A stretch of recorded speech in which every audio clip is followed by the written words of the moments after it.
तो हम लोग फेक ईगो की बात करते हैं और रियल ईगो। तो रियल ईगो में अब बच्चे को कैसे पालना है ये माता को पता है। ये ईगो अहंकार से नहीं आ रहा है। She is knowing her role, she is understanding what all she can do and even beyond she can because of her intentions about the child. So when you are talking about the real ego, वो आपके अंदर हमेशा हर क्षण होनी चाहिए, अपनी self identity.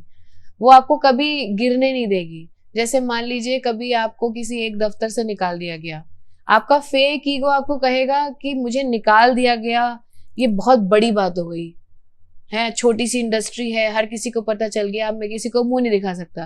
Real ego कहेगा कि मैं एक इंसान हूं और I have a lot of potential and I have been managing to survive all my past lives. इतने जीवन में जी चुका, इतना अनुभव मैंने ग्रहण किया हुआ है। तो आपके लिए ये छोटी सी बात बहुत ही छोटी घटना होगी, अगले दिन आप आराम से गर्व के साथ निकल करके बाहर जाएंगे। ठीक है। So when you are not identifying yourself with the fake ego that is driven from your insecurities, from your पूर्व संस्कार, then that ego is good and you should always carry it. फिर आपको कभी भी, आप कितना भी गिर जाओ, आपको लगेगा कोई बात नहीं, हम यहां से फिर से दोबारा उठ सकते हैं, क्योंकि आप तो आप हैं, है ना। दूसरा क्या, सुकून या सेटिस्फेक्शन की चेष्टा भी अहंकार का रूप है। अब जैसे ही आप रियल ईगो में आ जाएंगे तो आपको सुकून की चेष्टा करने की आवश्यकता ही नहीं है, क्योंकि उसका नॉर्मल स्थिति ही आनंद और सुकून है। आत्मा की क्या एक्चुअल वो है स्थिति, आनंद, संपूर्ण आनंद। क्योंकि वहां पर आपको ये याद रहता है कि हम लेकर के भी कुछ नहीं आए थे, तो इतने छोटे से आप पैदा हुए नंगे, तब से सिर्फ आपको मिला, खाना मिला, कपड़ा मिला, सिर्फ मिल रहा है, आज भी डेट तक आपको मिल रहा है। इवन धरती चलने के लिए, सांस लेने के लिए हवा, हर चीज आपको, सर पे आकाश, एटलीस्ट ये सब आपको मिल ही रहा है। आपका गया कितना और मिला कितना, कोई कंपैरिजन ही नहीं है। तो आप खुद ही सुकून की स्थिति में रहेंगे जैसे ही आप एक्चुअल सेल्फ अवेयरनेस वाले ईगो में रहेंगे। नीतू जी का क्वेश्चन है, मेरा प्रश्न है कि मेरे पास कोई प्रश्न क्यों नहीं है।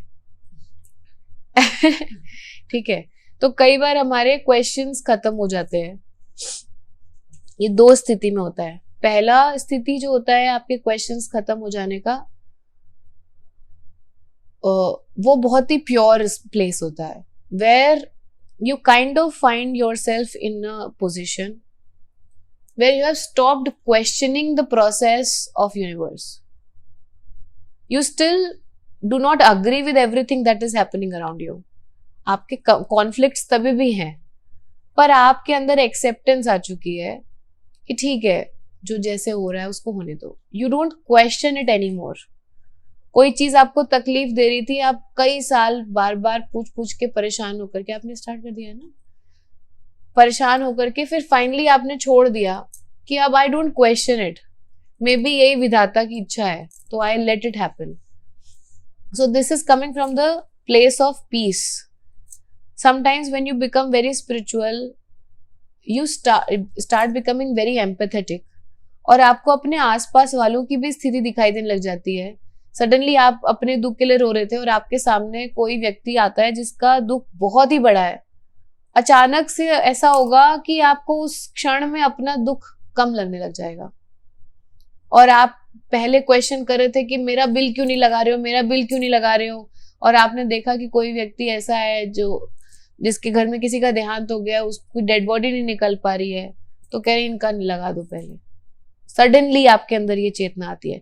तो जब इस प्रकार से आपके क्वेश्चन खत्म हो जाएं, that is coming from the place of peace.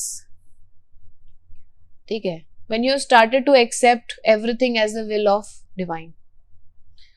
दूसरी एक और स्थिति होती है which is not coming from the place of peace. दूसरी वो कौन सी स्थिति होती है, जब आपके क्वेश्चन खत्म हो जाते हैं from the place of ego. कई लोगों से आप बात करने बैठेंगे, मेरे साथ भी ऐसा हुआ है कई बारी, सिंपल आप बात करनी शुरू कर रहे हैं और वो कहेंगे कि ये बात आपने बहुत अच्छी बोली है, मैंने तो सारे पुराण पढ़ लिए हैं, मेरे को इसका भी नॉलेज है, मुझे उसका भी नॉलेज है, मेरे बचपन से ऐसा माहौल था। बिना पूछे वो आपको इतना बता देंगे, अपने ज्ञान का अगाध सागर आपके ऊपर उड़ेल देंगे, जिसका कोई रिलेवेंस भी नहीं था वहां पर उस सब्जेक्ट में। फिर आप इनसे अगर पलट के पूछते हैं कि आपका कोई प्रश्न है क्या, नहीं नहीं मैंने तो सब वहां पर देख लिया था। This is not coming from the place of piece, this is coming from the place of fake ego, where you think that by questioning मैं छोटा दिखाई दूंगा। क्योंकि अभी अभी अगर आपने बोला है कि 50 किताबें मैंने पढ़ ली, मैं जो है ओशो की सारी किताबें पढ़ चुका हूँ, मैंने रामायण रामचरितमानस कंठस्थ कर ली है, सुंदरकांड मुझे आता है, उसके बाद अगर आपने बोला क्वेश्चन पूछो, इन्होंने कोई भी क्वेश्चन पिद्दा सा पूछ लिया, तो कहीं दूसरा ये ना कह दे कि इतने किताबों में आपको जवाब नहीं मिला था क्या साहब।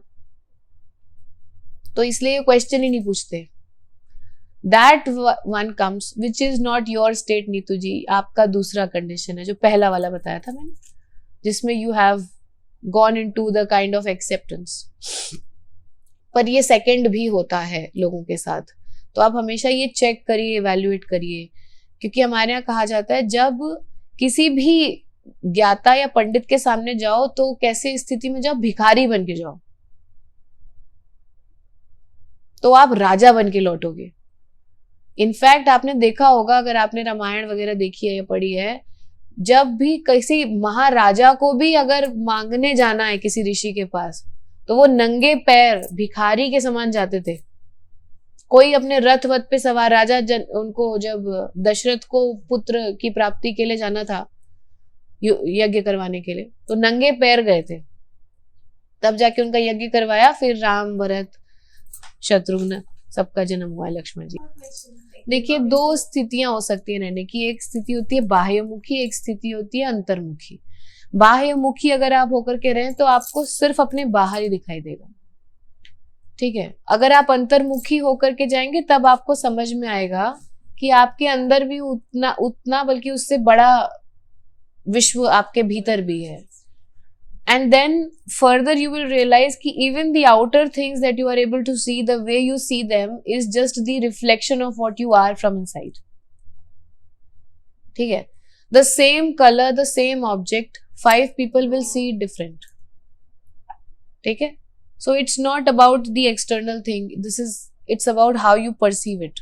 तो प्रियंका जी का क्वेश्चन है, जब परिवार में सहनशीलता और समझाने की क्षमता कम हो तो स्थिति को कैसे संभाले। परिवार में देखिए कभी भी सहनशीलता की परिवार में देखिए बहुत ज्यादा आवश्यकता होती है।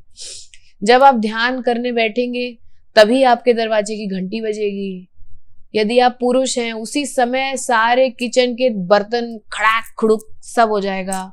छोटे बच्चे हैं घर में तो उसी समय उनको आपकी याद आ जाएगी, सब खोजते हुए आपको पहुंच जाएंगे, ठीक है। जहां आपको लगेगा कि थोड़ी सी आध्यात्मिक प्रोग्रेस हो गई है, एकदम पीस, हम बुद्ध भगवान बनने ही वाले हैं, कि उसी क्षण आकर के कोई आपको बोल जाएगा और आपके मुंह से 4 गाली निकल जाएगी और आपको लगेगा अरे तो सुबह में हम भगवान बुद्ध थे, शाम में शाकाल बन गए, ठीक है। तो ये this is all the part of the journey. अब आप इसमें परिवार के लिए सहनशीलता, अगर आप बोल ही रही हैं शब्द सहनशीलता, तो this is coming from the place where you are like कि ये सब बेकार लोग, इन्हें मुझे बर्दाश्त करना पड़ रहा है क्योंकि मैं एलिवेटेड स्थिति में पहुंच चुकी हूँ और ये लोग एकदम निष्क्रिय प्राणी, न इन्हें कोई आध्यात्मिक चेतना, न इन्हें कुछ पता है। अभी अभी मैंने क्लास ज्वाइन करी है, मुझे चक्रों के बारे में पता है, and these foolish people telling me कि पाव भाजी क्यों नहीं बनाती, मैं नहीं बनाऊंगी पाव भाजी, आई एम एनलाइटेंड, मेरा तेज खा लो, ठीक है। तो सहनशीलता नहीं लानी है आपको ये समझना है कि क्यों ये 4-5 व्यक्ति आपके परिवार में दिए गए, जबकि कोई भी हो सकते थे। ये आपके जीवन में आपके कर्मों से आपको मुक्त करने के लिए दिए गए हैं। इनके द्वारा दिए गए सुख और दुख आप अपने सर माथे से एक्सेप्ट करिए। ये आपकी जर्नी में आपकी सहायता करने के लिए आए हैं। जैसे माता कैकेयी हो, चाहे सुमित्रा हो, सबने श्री राम की जर्नी में अपने अपने तरीके से कंट्रीब्यूट किया। कैकेयी ने उनको वनवास भेज दिया और सुमित्रा ने अपना पुत्र दे दिया। कौशल्या ने तो सिर्फ उन्हें जन्म ही दिया था, पर इन दोनों माताओं ने भी कुछ न कुछ तो रोल किया। आप देखिए आपके जीवन में आपके जो परिवार वाले हैं वो क्या रोल करने की कोशिश कर रहे हैं। क्या वही वो हैं जिनकी वजह से आपको अगले दिन फिर जाकर के ध्यान में बैठना पड़ता है क्योंकि आपसे बर्दाश्त नहीं हो पाता? हो सकता है इस तरीके से वो आपकी आध्यात्मिक जर्नी में ही आपको पुश कर रहे हो। सहनशीलता नहीं लानी है, आभार लाइए, ग्रैटिट्यूड लाइए, स्पिरिचुअली एनलाइटन भी हो जाइए तो वो आपको सरल ही बनाएगा। आपके अंदर सींग नहीं उगने चाहिए, अगर उग रहे हैं तो ये कुछ प्रॉब्लम है।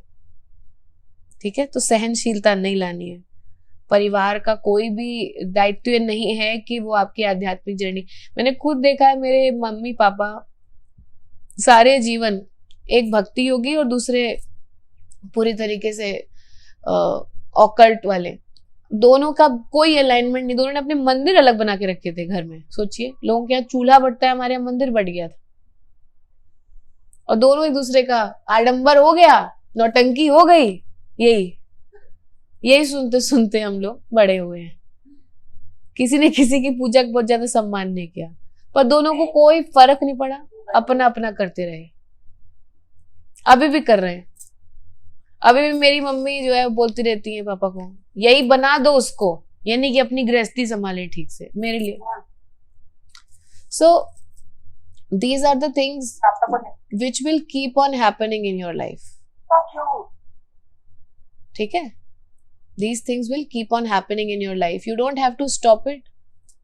Just उसको देखिए आभार से कि क्या सिखाने की कोशिश कर रहा है। बहुत तेजी में आगे बढ़ जाएंगे, सीखे रह जाएंगी, फिर आपको वापस आना पड़ेगा।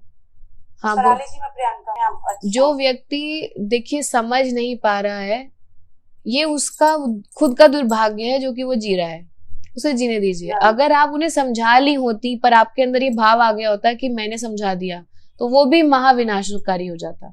आज आपको जैसे लग रहा है कि मैं कुछ कर नहीं पा रही हूं, है ना, तो आपको तो वैसे भी कुछ नहीं करना है। हम प्रार्थना के सिवा किसी के लिए कुछ नहीं कर सकते हैं। We are like the channels. अगर मुझे चाहिए कि मेरी बेटी का जीवन अत्यंत पीसफुल हो जाए, तो मेरे को वो हर प्रयास करना है कि पीस कैसे कैसे स्टेब्लिश हो सकता है, ये मैं खुद करूं अपनी जिंदगी में। अपने आप उस तक असर पहुंच जाएगा। अगर आज उन लोगों का लड़ाई आपको विचलित कर सकता है, तो अगर आप उसी घर में जाके रहने लग जाती तो आप भी उन्हीं के जैसे हो जाती। कोई ज्यादा बड़ी बात नहीं है ना। तो आज अगर उनकी लड़ाई आपको विचलित न करे और तभी भी आप मुस्कुरा के अरे सब बुढ़ा गए हैं और चिल कर सके, तो फिर सही चल रही है आपकी जर्नी। मैंने गांव में देखा कई सारे ऐसे एक एज के बाद वो बाहर बैठ के खाट पे, उनका सुबह से लेकर रात तक का काम था, जितने निकल रहे हैं सबको गालियां बकते थे लाइन से, कोई रीजन भी नहीं है। वही लोग उनको खाना दे रहे हैं। एक कोई मना कर दे अगर, तो इनको खाना भी नहीं मिलेगा। दांत भी चले गए हैं सब, दाल और वो चावल को मिक्स करके इनको खिलाया जा रहा है और सुबह से सुना रहे हैं। और मैं देखती थी सारे हंस रहे हैं, अरे शुरू हो गया उनका, उनको चाय दिया और नहीं तो गाली बकना शुरू कर देंगे। चिल कर रहे हैं लोग, लोगों को फर्क नहीं पड़ रहा है। तो अब आप चिल करिए, जस्ट लेट देम। अभी जिस एज में वो पहुंच गए ना, यहाँ पर बहुत ज्यादा परिवर्तन संभव नहीं है। अभी हम जिस एज में, यहाँ पर परिवर्तन संभव है। ठीक है।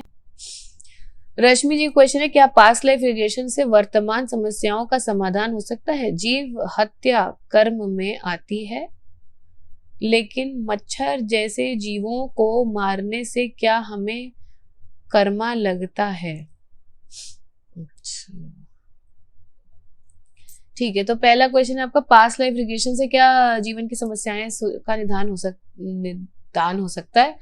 अगर आपके आज के पर्टिकुलर समय में वर्तमान जीवन में कोई ऐसी बात है जो कि आपको बार बार फंसा रही है, परेशान कर रही है, उसका जवाब आपको पास्ट लाइफ से मिल जाता है, तो आपके लिए हाँ वो समस्या सॉल्व हो जाएगी। मान लीजिए आपको लग रहा है कि मेरा पति मुझे क्यों इतना दुखी करता है, मेरी सास मुझे इतनी क्यों ऐसी मिल गई है कि मेरा जीवन बर्बाद करके रख दिया है, आपको पास्ट लाइफ रिग्रेशन करके दिख गया कि आपकी सास जो है आपकी जान पहचान में कोई थी और आपने उनको महा कष्ट दिया था, तो अचानक से जब दोबारा अपनी सास की तरफ ये रिग्रेशन करके आके देखेंगे तो आपको इतनी भी बुरी नहीं है, सॉरी, अच्छा कर लो, आज तुम कष्ट दे लो। पति परेशान करे, आपको लगता है कि अच्छा तुम अपने बदले ले लो ना, ले लो यार, खत्म करो किस्सा, कब तक खींचेंगे। तो एक्सेप्टेंस आ जाती है, वही सेम चीज आपको इतना कष्ट नहीं देगी, ठीक है, क्योंकि हमें हमेशा दूसरों के फैसले कष्ट देते हैं। मान लीजिए आपको लग रहा था लव मैरिज कर लेती मैं तो कितनी खुश होती, मेरे मम्मी पापा ने इतनी गंदी शादी कराई मेरी, तो आपके लिए कष्ट है। पर वही लव मैरिज आपने करी और फिर कष्ट है, तो अब माँ बाप कह रहे हैं, और हम बोल रहे थे ना कि हाँ हाँ तो हम लोग देख लेंगे ना, आपको क्या जरूरत है ठीक है, वहां नहीं जाएंगे आप मायके में सुनाने के लिए कि मेरी ऐसी शादी क्यों कराई, मैं इतनी दुखी हूं। तब कहेंगे कि आप सही बोलते थे पापा, आप ही वाली से कर लेनी चाहिए थी, ये आदमी बिल्कुल ही बेकार निकला, आपने सही पहचाना था इसे, मैं गलती कर गई ठीक है, तो पास्ट लाइफ रिग्रेशन आपको समझा देता है कि भाई तुम्हारा ही फैसला था, अब भोगो, तो एक्सेप्टेंस आ जाती, then it becomes a love marriage. जीव हत्या कर्म में आता है, लेकिन मच्छर, ये बिगर कंसेप्ट है रश्मि जी, इसको कोई सलोनी जी क्लास में है क्या, पूनम जी आप क्लास में है, ये वाला क्वेश्चन लिखिए, इसके ऊपर लेक्चर रखा जाएगा, पूरा एक लेक्चर इसी क्वेश्चन पर होगा। सलोनी जी का क्वेश्चन है, ध्यान के दौरान पहले स्वादिष्ठान चक्र मुद्रा और फिर विशुद्धि चक्र मुद्रा में बैठे, क्या ये सिर्फ शारीरिक कंफर्ट है या कुछ और? अच्छा, आप ऐसा करती हैं कि पहले आप स्वादिष्ठान चक्र की मुद्रा में बैठती है और फिर विशुद्ध की?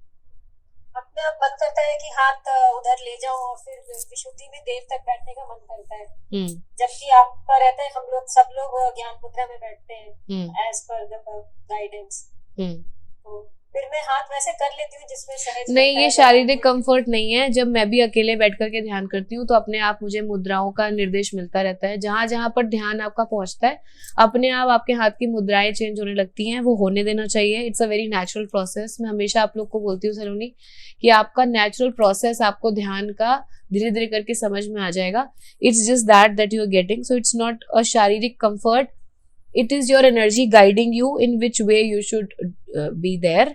All the dance forms, all the kinds of meditation, they have come like this only, है ना? क्या हम स्वयं का या परिवार के साथ शांति मंत्र, रोगनाशक मंत्र उच्चारित कर सकते हैं? समृद्धि के लिए कौन सा मंत्र उचित होगा? समृद्धि क्योंकि हवन कर सकते हैं क्या हम लोग, क्योंकि ज्यादा तो पता नहीं है, तो खुद से हवन कर सकते हैं क्या ग्रुप में, फैमिली मेंबर्स या लोगों के साथ? बिल्कुल कर सकते हैं, हवन करना बहुत अच्छी चीज होती है, तो आप लोग बिल्कुल कर सकते हैं हवन, और परिवार वालों के साथ करिए, सही विधि विधान से करिएगा। कोई एक ये आपको गीता प्रेस से जो है विधान की पूरी किताब मिल जाएगी, उसमें एक एक स्टेप दिया रहता है, वहां से स्टेप पढ़िए, उसके साथ उसका मंत्र है, मंत्र को शुद्ध तरीके से बोलिए और करिए, बिल्कुल करिए, सब लोग करिए, बहुत अच्छी चीज है। समृद्धि के लिए आपने कहा है कौन सा मंत्र होना चाहिए? समृद्धि के लिए लक्ष्मी मंत्र, और लक्ष्मी मंत्र हमेशा कॉम्बिनेशन में किया जाता है, या तो गणेश जी का साथ में करेंगे या फिर विष्णु जी का करेंगे, ताकि लक्ष्मी आए तो या तो पागल न कर दें और दूसरा आए तो टिके भी, क्योंकि कोई गरीब है तो कोई दिक्कत नहीं है, पर वो अमीर होके गरीब हो जाता है तो दिक्कत है ना, और इतना अमीर हो गया कि सर पे चढ़ गई जो है लक्ष्मी तो भी दिक्कत है। तो balance is very important, whenever you call Shakti bring her in combination, otherwise वो दिमाग घुमा देंगी आपका। किसी अननोन नंबर से है, पुराने संबंधों से एनर्जेटिक टाइज कैसे तोड़ो जब वो अब रेजोनेट नहीं करते, क्या इससे कर्म इम्बैलेंस होता है? पुराने संबंधों से एनर्जेटिक टाइज, अब मैं मान के चल रही हूँ कि पुराने संबंध मतलब एकदम पुराने की आप बात कर रही होंगी, ये नहीं कि अचानक से आपको लगा कि मेरा पति अब मेरे से रेजोनेट नहीं करता है, get out of the house. I think you are not saying that. पुराने मतलब आप एकदम ही पुराने संबंधों की बात कर रही होंगी, कोई पुराने मित्र संबंधी कुछ। तो ये मेरा प्रश्न है। ओ ऋषिक जी, तो आपका तो अभी शादी पे अभी नहीं हुआ है? अच्छा, आप गर्लफ्रेंड की बात कर रहे हैं? नहीं, रिलेटिव, जैसे कि अब मैटरनल साइड के लाइक मामा वगैरह हो गए, या फिर और भी लोग हो गए, तो जॉइंट फैमिली में रहते हैं, रेजोनेट नहीं कर पा रहे, या पुराने दोस्त हो गए, तो लाइक उन लोगों के साथ इस पॉइंट पे अगर रेजोनेट नहीं कर पा रहे, एनर्जी टाइज आपको तोड़ना ही नहीं पड़ता है, वो अपने आप ही टूट जाता है, और वो कितने क्लोज रिश्ते में भी टूट जाता है। पर इसके लिए एनी फिजिकल एक्शन, समझ गई मैं, any physical action need not to be taken. There are two kind of categories you can divide your संबंध into. One, जो आपके blood relationships हैं, वो आपको ईश्वर ने बना करके दिए हैं। आप कितने ही कष्ट में पहुंच जाएं, आपको ये संबंध तोड़ने नहीं है और इन्हें निभाना है। चाहे दूसरा व्यक्ति जो है लोगों का खून भी करता हो, तो भी आप उनसे संबंध त्यागे नहीं, जहां जरूरत है वहां उनके लिए खड़े रहिए। एनर्जी टाइज आपके स्वयं टूट जाते हैं। जैसे बहुत क्लोज रिश्ता है माता पिता के साथ मान लो, पर आपको लग रहा है कि मतलब एकदम ही अंदर से लग रहा है कि एकदम ही अधर्म के रास्ते पर चले गए हैं और आप नहीं रेजोनेट कर पा रहे हैं, तो खुद ही आपका एनर्जी टाइट टूट जाएगा। बहुत प्रेम संबंध है पति पत्नी में, गर्लफ्रेंड बॉयफ्रेंड में, दिख रहा है कि सामने वाले ने बिल्कुल बहुत ज्यादा कष्टकारी कुछ कर दिया, आप संबंध फिर भी निभा लोगे, एनर्जी टाइज उसी क्षण टूट जाएगा जिस क्षण प्रेम टूट जाएगा।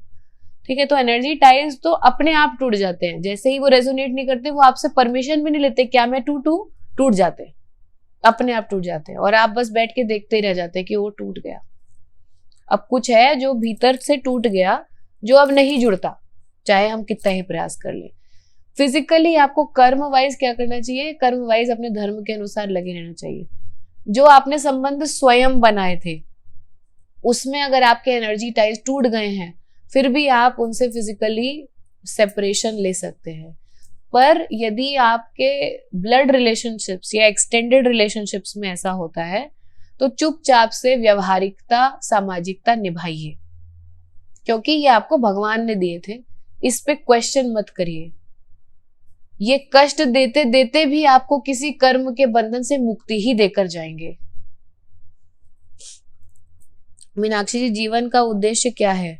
लो, यही हमसे पूछ लिया। क्या हर व्यक्ति का एक ही निश्चित पर्पस होता है? यस। पर्पसफुल लाइफ कैसे जिए? हर व्यक्ति का एक ही लक्ष्य है, मुक्ति। ठीक है, आपको कोई चीज पसंद है, आपको लगता है कि मान लो आपको गुलाब जामुन बहुत पसंद है, लेट से किसी को, उसको बोल दिया अब तुम्हें गुलाब जामुन के सिवा अब जिंदगी में कुछ खाने को नहीं मिलेगा, पूरे घर में गुलाब जामुन ही गुलाब जामुन, सुबह शाम दिन रात खाइए गुलाब जामुन। अब आपको नहीं चाहिए गुलाब जामुन, है ना, अब पसंद नहीं है। तो जैसे ही सबसे फेवरेट चीज से भी आजादी चली जाए, अब वो फेवरेट नहीं है। तो बेसिकली आपका कुछ भी फेवरेट नहीं है। आपको कोई व्यक्ति चाहिए, अत्यंत प्रेम है आपको कि मेरा बच्चा छोड़ ही नहीं रहा बच्चा, एक उम्र के बाद आप बोलेंगे भाई जाओ अब, हुआ बहुत, इतना भी नहीं चाहिए। प्रेम बहुत है, एकदम रात भर फोन पे बात कर रहे हैं, दिन भर मिल रहे हैं, शादी ब्याह हो गया, 4-5 साल हो गया, अब कह रहे हैं प्लीज लॉकडाउन लग गया, अब मना रहे भगवान ये आदमी आंख के सामने से हटे, अब नहीं झेल पाएंगे, जीना मुश्किल हो गया, आई नीड माई स्पेस।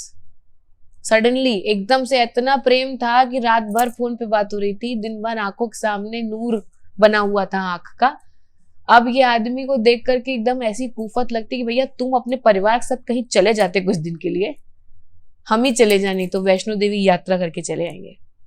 ठीक है, तो जैसे ही आजादी निकाल दी जाती है, तुरंत आपका प्रेम खत्म हो जाता है। तो आपको कुछ नहीं चाहिए, मात्र मुक्ति चाहिए।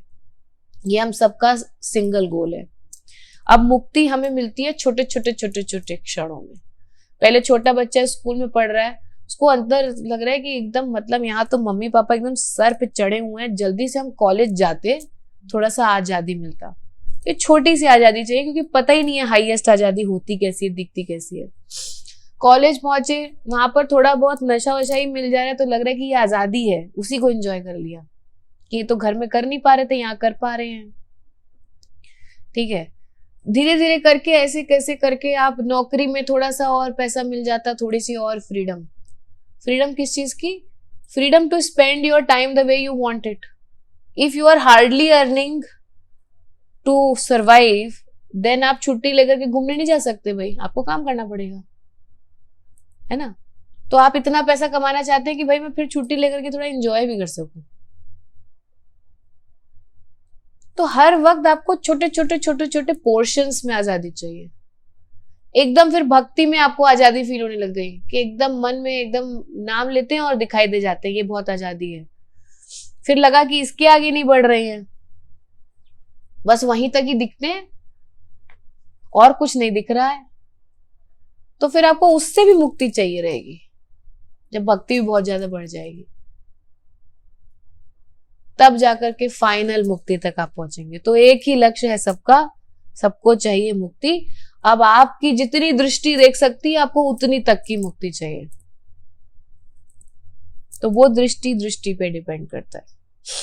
ज्योति भट्ट जी का क्वेश्चन है, क्या किसी विशेष अवसर पर किसी दिवंगत व्यक्ति की आत्मा दूसरे शरीर में प्रवेश करके अपनी उपस्थिति दर्शाती है? क्या इसका अर्थ है कि उन्हें मोक्ष मिला है? जिन्हें मोक्ष मिला है वो किसी के शरीर में अपनी स्थिति को व्यक्त करने के लिए कदापि प्रवेश नहीं करते। जिन्हें मुक्ति मिल गई है वो खत्म हो गए, तो वो व्यक्ति नहीं बचे। अब मान लीजिए मैं सोनाली हूं, अगर मेरा भाग्य हुआ, मान लो मुझे मुक्ति मिली, तो अब मैं सोनाली ही नहीं रही। अगर मैं लौट के आऊं तो मैं क्या बन के किसी के अंदर जाऊंगी? कुछ भी, लेकिन सोनाली तो नहीं हो सकती, क्योंकि मुक्ति का मतलब ही है कि मेरे अंदर से जो सोनाली नाम था वो चला गया। बाकी सब है, पर वो ही चला गया जो एक चीज पकड़ी हुई थी। सब छोड़ने के बाद भी मैंने आखिर तक अपने आप को पकड़ा हुआ था, जब वो भी छोड़ा तब मुक्ति हो गई। तो अब ये व्यक्ति ही नहीं बचा है कि ये दूसरे के अंदर प्रवेश करेगा और अपनी उपस्थिति दिखाएगा। तो वो कौन होगा जो दूसरे के अंदर जाकर अपनी उपस्थिति दिखाएगा? जो मुक्त नहीं है और मुक्ति के बारे में अवेयर भी नहीं है। उसे लगता है कि हमें शरीर में होना ज्यादा अच्छा था, हम कुछ कर पाते। उसे सीमा में रहना किसे पसंद है? जिसे सीमा मुक्त होने का मतलब नहीं पता है। मेरे घर में 2 गिनी पिग्स है। एक बार मैंने उनका दरवाजा खोल दिया, निकल ही नहीं रहे थे बाहर, फिर मैंने हाथ से पकड़ के निकाल दिया, तो तुम लोग खेलो, आजाद हो। वो लोग अपने पिंजरे से ज्यादा दूर ही नहीं जा रहे थे।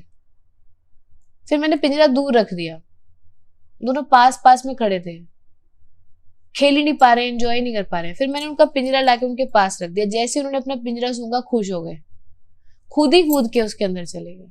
मैंने कहा देखो ना, जिंदगी में हम भी ऐसे ही हैं। हमें न जाने कितने मौके मिलते हैं आजाद हो जाने के, और हमें वापस घूम के वहीं घुसना है। हम नहीं छोड़ पाते, हम खुद जाते हैं। हम उन्हीं गिनी पिग्स की तरह हैं। हमें अपने पिंजरे की खुशबू के सिवा कुछ नहीं पसंद आता। हम अनफेमिलियरिटी से डरने वाले जीव हैं, जिन्हें लौट कर उसी माया मोह में घुसना है बार बार बार बार। इवन एक जीवन भी हमारा समाप्त हो जाता है, उसके बाद भी हम कंटिन्यू रखते हैं। हम अपनी मोह माया अपने साथ लेके जाते हैं और अगली बार वो सारा कुछ फिर अपने साथ लेकर के आते हैं, तभी भी हम उससे मुक्त नहीं होते।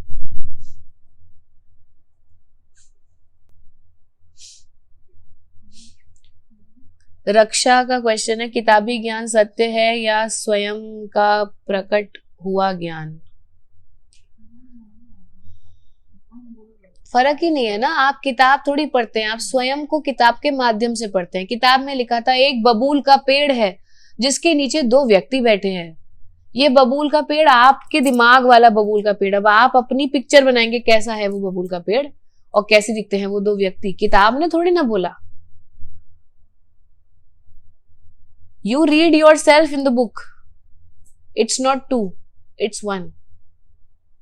You read Gita 7 times. Every time you will understand something else. So what is changing? Gita? No, you are changing. Every time your intellect, your understanding is changing, and that's how you perceive Gita's upadesh every time separate. Mind से distance कैसे बनाएं? Mind bracket में लिखा है इन्होंने मन, ठीक है, क्योंकि माइंड हम इंग्लिश में बोलते हैं और वो मन और बुद्धि दोनों उसमें आ जाते हैं। तो आपने कहा कि मन से डिस्टेंस कैसे बनाए? नहीं, मन से डिस्टेंस नहीं बना सकते। मन वो छोटा बच्चा है जो हाथ में लॉलीपॉप पकड़ा हुआ है, ठीक है, तो उसको एक हाथ में कुछ पकड़ा के ही रखना पड़ेगा आपको। अब आपको चाहिए वो लॉलीपॉप ना खाए, उसको जो होगा तो आप उसको चूसनी दे दीजिए। चूसनी नहीं देनी तो वो आपका बाल ही नोच लेगा, बाल छुड़ा लेंगे तो चश्मा खींच लेगा। उसको मुट्ठी में चाहिए कुछ, तो मन को कुछ पकड़ा दीजिए, उसको लगे रहने दीजिए। कीप योर मन बिजी एंड बुद्धि एनलाइटेंड। हम सब एक ही आत्मा स्तर पर जुड़े हैं, इसका क्या अर्थ है? हम सब एक ही ये तो स्टेटमेंट ही मेरा नहीं है, तो मैं इसका जवाब क्यों दूं? या तो रेफरेंस दिया करिए ऐसे क्वेश्चंस का। कॉन्शियसली कैसे जिए? There is no way you can live unconsciously. आप बेहोश हैं क्या इस समय? नहीं, तो आप कॉन्शियस ही हैं, जस्ट एक्सेप्ट इट। क्या हम सिर्फ अपने इमोशंस को न्यूट्रलाइज करने के लिए पैदा हुए हैं? नहीं, प्लीज। उन्होंने ब्रैकेट में लिखा है shadow work pattern break. No, आप अपनी इच्छाओं की, अपूर्ण इच्छाओं की वजह से दोबारा जन्म लेकर आए हैं। स्पिरिचुअलिटी एंड मेडिटेशन के बेसिक्स के लिए कोई पुस्तक सुझाव दें। आप ओशो को पढ़िए, ओशो की कुछ लेक्चर सुनिए, और अगर आप स्पिरिचुअलिटी और मेडिटेशन का बेसिक्स पढ़ना चाहते हैं तो स्वामी विवेकानंद जी की एक किताब है धर्म रहस्य, उसे पढ़िए, वहां से आपको मिल जाएगा।